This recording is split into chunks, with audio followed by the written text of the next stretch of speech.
The atmosphere inside Swanlight Manor was no longer festive. It was brittle. Everyone still present walked slower, spoke softer, as if afraid the walls might whisper back. Shawn sat across from Grant Nichols, his arms folded. "So let me get this straight," he said. "You wired a corpse for a live performance because Elise told you to do so. What? Theatrical flair?" Grant looked nervous now, sweat appearing on his forehead. "I didn't know he was dead," she said. "Valentine wanted to try something new, that it was cutting edge. I thought it was all part of the act." Rachel leaned in. "And you never found it strange that he didn't talk to you? Not even once?" Grant opened his mouth, but no answer came out. His gaze dropped. "We found text messages on your phone," Shawn continued.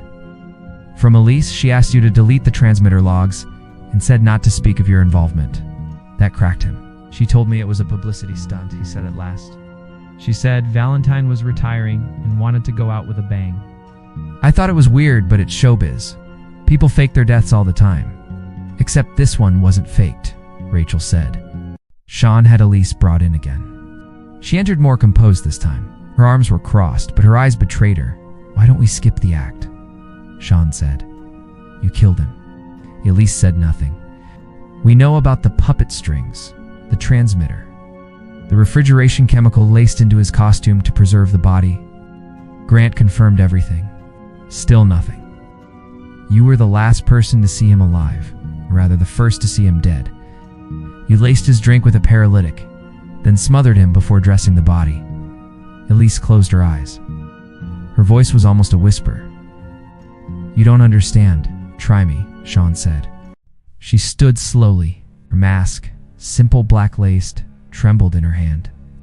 He was leaving. Not just the stage, but the country.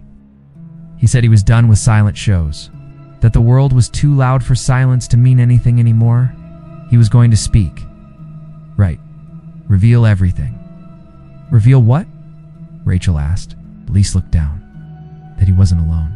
She explained how the character of Valentine had never belonged to just one man.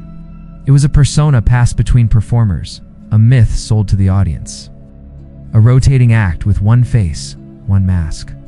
But this Valentine, the current one, wanted to unmask the illusion.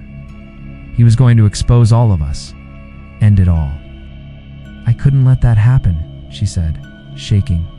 "So you killed him to protect a lie?" Shawn said. "No," Elise whispered. "I killed him to preserve the magic." The case closed quietly. Elise was arrested. Grant, though complicit, was offered leniency for cooperation. The media swarmed Swanlight Manor, but no one quite understood the truth beneath the headlines. Only Shawn and Rachel knew just how deep the illusion had gone. As they stood on the pier one last time, the lake calm and silver under a new moon, Rachel spoke. "Do you think there'll be another Valentine?" Shawn looked at the raft. "Maybe, but not here." He reached into his coat, pulled out the silver mask, and dropped it into the lake. It floated, then slowly sank. "Curtains down," he said.